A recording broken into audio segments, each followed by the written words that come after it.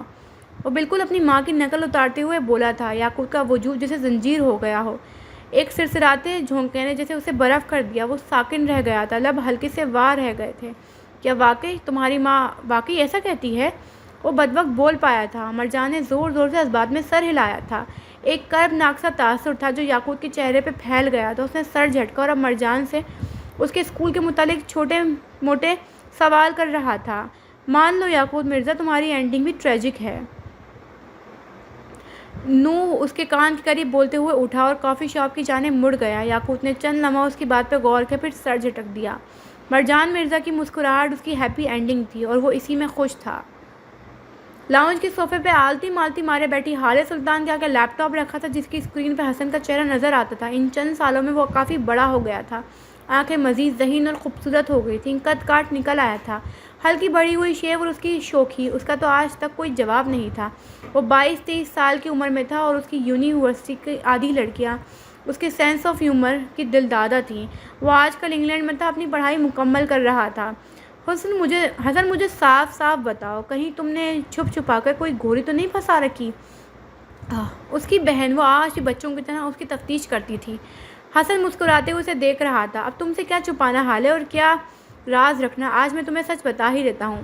وہ ایسے انداز سے بولا تھا کہ حالے کا دل ہولنے لگا تھا۔ اس نے لیپ ٹاپ مزید آگے کر لیا۔ میں نے یہاں 4 شادیاں کر رکھی ہیں اور ہر بیوی سے 3 بچے ہیں میرے۔ میں نے تو کبھی کبھی خود بھول جاتا ہوں کون سے والے کا کیا نام ہے اور کون سی والی کس والی سے ہے۔ حسن تم سدھر جاؤ اور صاف صاف بتاؤ مجھے، آج کل کیا کر رہے ہو تم؟ وہ ایک بار پھر مشکوک ہوئی تھی۔ حسن نے کندھے اچکائے۔ کیا کرتا ہوں؟ کچھ بھی نہیں، بس شام میں 3-4 گرل فرینڈز، رات میں ڈرگس، شراب، کلبنگ، اور ہاں اگر کبھی کبھی موڈ بن جائے تو اپنے دوستوں کے ساتھ مل کر اسٹریٹ کرائمز میں بھی حصہ لے لیتا ہوں۔ وہ سادگی سے بتا رہا تھا اور یہاں حالے کی بس ہو چکی تھی۔ عمر یہاں آؤ عمر، وہ بلند آواز میں اسے پکار رہی تھی۔ عمر کچن سے آتا دکھائی دیا، ساتھ میں الہام بھی تھی۔ وہ صوفے کی جانب چلا آیا تھا۔ احرام پہلے ہی حالے کے ساتھ جڑ کر بیٹھا تھا۔ عمر تم اسے دیکھ رہے ہو نا، یہ مجھے صحیح سے کچھ نہیں بتا رہا۔ ہاں بھائی، کیا تکلیف ہے؟ کیوں تنگ کر رہے ہو میری بیوی کو؟ خرچہ پانی بند کروانا ہے؟ وہ دبنگ انداز میں صوفے بیٹھتے ہوئے اور اسکرین اپنی جانب گھماتے ہوئے پوچھ رہا تھا۔ ارے دیکھو، میں تو ڈر گیا، میرے ہاتھ کانپ رہے ہیں، کہیں تم مجھے تھانے میں تو بند نہیں کر رہے؟ سامنے بھی حسن تھا۔ تمہارے ہاتھ کانپے یا نہ، لیکن اگر رقم بیچتے ہوئے میرے ہاتھ کانپنے لگے نا تو تمہاری روح ضرور کانپ اٹھے گی۔ شرافت سے انسان بن کر رہو اور بھولو مت کہ تمہاری جائیداد کے اٹارنی میرے پاس ہے۔ وہ آج بھی ویسا ہی تھا، وہ تو ذرا بھی نہیں بدلا تھا، وہ عمر حیات تھا۔ حسن اب کے دھیما پڑا تھا۔ حالے اور عمر کو کھا جانے والی نظروں سے دیکھا۔ مجھے نا تم لوگوں سے بات ہی نہیں کرنی، میرے بچوں سے بات کرواؤ، وہ بولا تو عمر نے بھی اکتا کر لیپ ٹاپ کا رخ بچوں کی جانب کر دیا۔ ہیلو ماموں، کیسے ہیں آپ؟ یہ الہام تھی، ہلکی آواز میں پوچھتی ہوئی۔ حسن نے فوراً منہ بنا لیا۔ کتنی بار کہا ہے مجھے ماموں نہ کہا کرو، ارے تم لوگوں سے چند سال ہی بڑا ہوں میں، حسن کہو مجھے۔ الہام اب اس سے کچھ کہہ رہی تھی اور وہ مسکراتے ہوئے سن رہا تھا۔ حالے اٹھ گئی تھی، اس کے پاس ابھی کرنے کو بہت کام تھے۔ حسن اب اگلے کئی گھنٹوں ان سے بات کرنے والا تھا۔ اسلام آباد کے ایک پوش ایریا میں بنی ایک اونچی عمارت میں بنا ایک آفس ہماری کہانی کا حصہ ہے۔ اس آفس میں دبے قدم داخل ہو کر اگر کمپنی کے CIO کے کمرے میں آؤ تو وہاں تمہیں پاور سیٹ سے ٹیک لگائے بیٹھا سفیر سلطان نظر آئے گا۔ ایش گرے ڈنر سوٹ میں ملبوس، پورے بال جیل سے جما کر پیچھے کو کیے، وہ سامنے بیٹھی لڑکی کو دیکھ رہا تھا جو کم و بیش اسی کی ہم عمر تھی، گوری گلابی رنگت والی شہلا رحمان۔ شہلا اس کی کولیگ تھی۔ وہ دونوں پچھلے کئی سالوں سے ایک ساتھ کام کرتے آ رہے تھے اور اب چند دن پہلے ہی شہلا کے پرپوز کرنے پر سفیر اسے شادی کرنے کی حامی بھر چکا تھا۔ اس وقت وہ دونوں اسی معاملے میں کافی چیزیں ڈسکس کر رہے تھے۔ تم اپنے خاندان سے کسی کو نہیں بلوا رہے سفیر؟ اس کی آواز نرم تھی، دل پہ پھوار کی طرح پڑتی ہوئی۔ سفیر مسکرایا تھا۔ میں بلا چکا ہوں مادام، اپنی کزن کو کال کی تھی میں نے، وہ آ جائے گی، اور دادا تو ہیں ہی میرے ساتھ، اور اگر وہ نہ آئی، تم نے کہا تھا نا تم لوگ اچھے ٹرمز میں نہیں ہو۔ شہلا کو بس ایک ہی صدمہ تھا، سفیر کے خاندان کا نہ آنے کا۔ اچھے ٹرمز کی بات پر سفیر بھج سا گیا، پھر نظر اٹھا کر شہلا کو دیکھا۔ وہ حال سلطان ہے، دلوں میں بغض نہیں رکھتی، مجھے یقین ہے وہ آ جائے گی۔ میری اپنی بھائی حسن سے بھی بات ہوئی ہے، اگلے ہفتے وہ بھی چھٹی لے کر آ رہا ہے، بڑی امی اور باقی سب بھی ہوں گے۔ تم فکر کیوں کرتی ہو؟ آخر میں وہ ہلکے پھلکے لہجے میں بولا تو شہرا کے تاثرات ڈھیلے پڑے تھے۔ اس نے چند لمحہ سفیر کو دیکھا اور پھر ہلکی آواز میں پوچھنے لگی، تم خوش ہو نا سفیر؟ میرا مطلب ہے اگر تم چاہو تو ہم مزید انتظار کر سکتے ہیں، میں ساری زندگی تمہارا انتظار کر سکتی ہوں۔ سفیر نرمی سے مسکرایا، میں نے خوش ہونا اور وقت کی تقسیم پہ سوال اٹھانا چھوڑ دیا ہے، تم فکر مت کرو، میں خوش ہوں، بہت خوش۔ تم میری ہیپی اینڈنگ ہو، میری کمپنی میں میری ہیپی اینڈنگ ہے، میں تمہارے ساتھ نئی زندگی شروع کرنے کے لیے بالکل تیار ہوں۔ اس نے یقین دہانی کروائی تو شہلا کے کندھوں سے بوجھ سرک گیا تھا۔ وہ اب شادی کے کارڈ کی بابت کچھ کہہ رہی تھی، سفیر مسکراتے ہوئے اسے سن پا رہا تھا، وہ اسے مسکرانے پہ مجبور کر دیتی تھی۔ رات گہری ہو کر عمر حیات کے بنگلے پہ اتر آئی تھی۔ جنوری کا مہینہ تھا، زیادہ نہ صحیح لیکن تھوڑی بہت ٹھنڈ تو کراچی میں پڑ رہی تھی۔ ایسے میں لان کے صوفے بیٹھی حال سلطان مسکراتے ہوئے اپنے سامنے سے آتے شوہر کو دیکھ رہی تھی۔ اس کے ہاتھ میں ٹرے تھی جس میں سب چائے رکھی تھی اور ساتھ رنگین میٹھی ٹکیاں ہیں۔ کوئی ٹکی وہ سرد رات ایک جھماکے سے یاد آ گئی تھی۔ وہ قریب چلا آیا، کپ اٹھا کر حالے کے ہاتھ میں تھمایا اور ہاتھ پہ پھیلی شال پھیلا کر اس کے گرد اڑا دی۔ اس سردی میں یہ شال غنیمت تھی۔ اپنا کپ اٹھا کر وہ اس کے پاس ہی بیٹھ گیا۔ تمہارا چٹورا بیٹا سو گیا؟ حالے نے گھوم کر اس کو دیکھا تھا۔ ہاں سو گیا، جس طرح تمہاری چغل خور بیٹی سو گئی۔ حساب بے باک ہوا۔ میری بیٹی چغل خور نہیں ہے، وہ بس اپنے باپ سے باتیں نہیں چھپاتی۔ عمر فوراً دفاع کر گیا تھا۔ حالے نے ایک ہاتھ سے شال اس کے اوپر پھیلائی تھی۔ اب وہ دونوں ایک ایک پلو سنبھالے بیٹھے تھے، سب چائے ہاتھ میں لیے ایک دوسرے کے قریب۔ اچھا عمر یہ بتاؤ، دونوں بچوں میں تمہارا فیوریٹ کون ہے؟ وہ جانتی تھی عمر اپنی بیٹی کا نام لے گا، لیکن میری فیوریٹ تو آج بھی تم ہو، وہ اسے لاجواب کر گیا تھا۔ حالے کھل کر مسکرائی تھی، دل جیسے اندر تک شانت ہو گیا۔ وہ کم اظہار کرتا تھا لیکن جب کرتا تھا دل کو چھو لیتا تھا۔ سفیر کی کال آئی تھی، شادی کر رہا ہے وہ، حالے نے اطلاع دی تھی۔ اس سے کہہ دو ہم نہیں آ رہے، خرچہ ہو جائے گا، اس نے کہتے ساتھ اپنی چائے کا گھونٹ بھرا تھا۔ تم ڈی ایس پی بن چکے ہو لیکن آج بھی اتنے ہی کنجوس ہو، مجھے یقین نہیں آ رہا۔ عہدہ بڑھنے کے ساتھ ساتھ میری پیسے سے محبت بھی بڑھ رہی ہے، کیا کروں؟ وہ اس کے ہاتھ میں میٹھی ڈلی دیتے ہوئے کہہ رہی تھی، تمہیں پیسہ زیادہ عزیز ہے یا میں؟ وہ بالکل سنجیدہ ہو چکی تھی۔ عمر نے ایک نظر اپنے خالی کپ کو دیکھا اور پھر حالے کے ادبھرے کپ کو۔ ظاہر ہے تم، وہ کہتے ساتھ اس کے ہاتھ سے کپ لے گیا تھا۔ حالے نے جانے دیا، وہ اس آدمی کو کئی ہزار بار اپنی چائے پلا سکتی تھی۔ کتنے سال گزر گئے عمر پتہ ہی نہیں چلا۔ حالے یاسیہ سے بولی تھی، آسمان پہ کھڑا چاند مہو سا ان کو تک رہا تھا۔ تمہیں کیسے پتہ چلے گا؟ اصل پتہ تو میرا بینک اکاؤنٹس کو چل رہا ہے، وہ جل کر بولا تو حالے نے کلس کر اس کو دیکھا تھا، پھر یکدم پیر نیچے اتارے۔ تمہارے ساتھ کوئی رومانٹک بات کرنا ہی فضول ہے، ادھر دو میری شال۔ اس نے جھپٹ کر اس کے کندھوں پہ ڈالی ہوئی شال اتار لی تھی اور تیز تیز قدم اٹھاتی اندر بڑھنے لگی۔ جب عقب سے آتی عمر کے آواز پر اس کے قدم زنجیر ہوئے۔ کیوں ہر وقت پیسہ پیسہ کرتی ہو؟ تم پہ تو عمر ساری دنیا لٹا سکتا ہے۔ حالت تھم گئی، اس کے لب مسکراہٹ میں ڈھلے تھے لیکن وہ مڑی نہیں۔ اور عمر حیات ایسا کیوں کرے گا؟ کیونکہ میں اس کے جج صاحب کی بیٹی ہوں یا پھر میرا چہرہ اس کے کسی عزیز سے ملتا ہے؟ وہ بغیر مڑے پوچھ رہی تھی۔ Because you are the woman I love with all my heart, وہ پکارا تو حالے بے اختیار مسکرائی تھی۔ اصولاً تو اب تمہیں بھی کچھ کہنا چاہیے مادام۔ اب کہ وہ مڑی تو چند لمحے اس کو دیکھا۔ تمہاری آواز اس کرائے ارض کا سب سے خوبصورت ساؤنڈ ہے، وہ عمر کو دیکھ کر بولی تھی۔ نہ کرو، میں رونے لگوں گا، وہ ایسے انداز سے بولا کہ حالے ہنس پڑی تھی۔ وہ اسے ہنستے ہوئے دیکھ گیا۔ شادی کے 6 سالوں میں وہ اسے 2 تحفے دے گئی تھی اور عمر حیات کے لیے پہلے سے بھی زیادہ عزیز ہو گئی تھی۔ وہ ہنس رہی تھی، پورے چاند کی رات میں اس کے اوپر چاند کی روشنی پڑ رہی تھی۔ عمر مبہوت سا اسے دیکھ رہا تھا۔ بلا شبہ وہ آج بھی اس کا پسندیدہ منظر تھا۔ بینز بلاسم کے اوپری منزل پہ اس وقت حالے سلطان اپنے آفس میں بیٹھی تھی۔ کام کم تھا سو اس نے ہارون کے ساتھ ویڈیو کال ملا رکھی تھی۔ لیپ ٹاپ کے چوکھٹے پہ وہ نظر آ رہا تھا، ہمیشہ کی طرح حشاش بشاش مسکراتا ہوا۔ اب آ جاؤ ہارون، 2 سال ہو گئے تمہیں لندن گئے ہوئے۔ حالے اسے گھرک رہی تھی۔ ہارون ہنس دیا تھا۔ اب اس بار آؤ تو آنٹی سے کہتی ہوں تمہاری لڑکی دیکھ رکھے، شادی کروائیں گے تمہاری۔ وہ جیسے سارے فیصلے کیے بیٹھی تھی۔ تم لڑکی ڈھونڈو، میں انکار نہیں کروں گا، وعدہ ہے۔ ہارون نے جیسے ہتھیار ڈالے تھے۔ حالے نے منہ کی زاویے بگاڑ لیے۔ اتنے اچھے نہیں ہو تم، مت بنو۔ اب آ جاؤ یار، میں تمہیں بہت مس کر رہی ہوں۔ جو آپ کا حکم، اگلے ہفتے آ جاتا ہوں۔ وہ مسکرا کر بولا تو حالے بھی ہنس دی تھی۔ چند ایک بات کے بعد وہ کال کاٹ چکی تھی۔ یہاں سے دور لندن کے ایک فلیٹ میں بیٹھا ہارون شاہد گہری سانس لے کر رہ گیا۔ اس کا چہرہ آج بھی پہلے دن جیسا کرب آیا تھا۔ اس نے میز کی دراز سے ڈائری نکال لی، ساتھ ایک پین نکالا۔ وہ سر جھکائے کچھ لکھ رہا تھا۔ میں اسے بھول نہیں سکتا، کم از کم اس زندگی میں نہیں، یا پھر شاید اگلے چند سالوں تک نہیں۔ وہ گردن جھکائے لکھ رہا تھا، نہ میں اس کا جوک لے کر بیٹھا ہوں، نہ سر میں خاک میں ڈالی ہے، لیکن دل کے زخم آج بھی ادھڑے ہوئے ہیں۔ وہ آج بھی اتنی ہی شدت سے یاد آتی ہے اور میں اس کی یاد کو روک نہیں پاتا۔ وہ ایک لمحے کو ہاتھ روک کر بیٹھا، چند گہرے سانس لیے، ایک بار پھر کاغذ پہ جھکا۔ اس کی یاد روکنا ایسے ہے جیسے سانس روکنا، اور تم نے انسانوں کو اپنی سانس روکتے ہوئے بہت کم دیکھا ہوگا۔ مسئلہ یہ نہیں ہے کہ وہ یاد آتی ہے، مسئلہ یہ ہے کہ جب یاد آتی ہے تو آج بھی پہلے دن کی طرح تکلیف کیوں ہوتی ہے۔ وہ لکھتا جا رہا تھا، لکھنا تھراپی، اور وہ صحت مند رہنا چاہتا تھا۔ میں وقت کی تقسیم سے ناخوش نہیں ہوں، لیکن میں بس اس کی یاد پہ بے بس ہونا چاہتا ہوں، لیکن شاید یہ جھوٹ ہے، میں ایسا نہیں چاہتا۔ میں ٹھیک ہوں، خوش ہوں، باوقار ہوں۔ اس نے سر جھٹکا تھا۔ آج اتنے سالوں بعد میں زندگی میں ایک اچھی جگہ، اچھے مقام پہ ہوں، خوش ہوں، لیکن اگر آج بھی مجھے زندگی سے کچھ مانگنے کا موقع ملے تو میں اسے مانگوں گا۔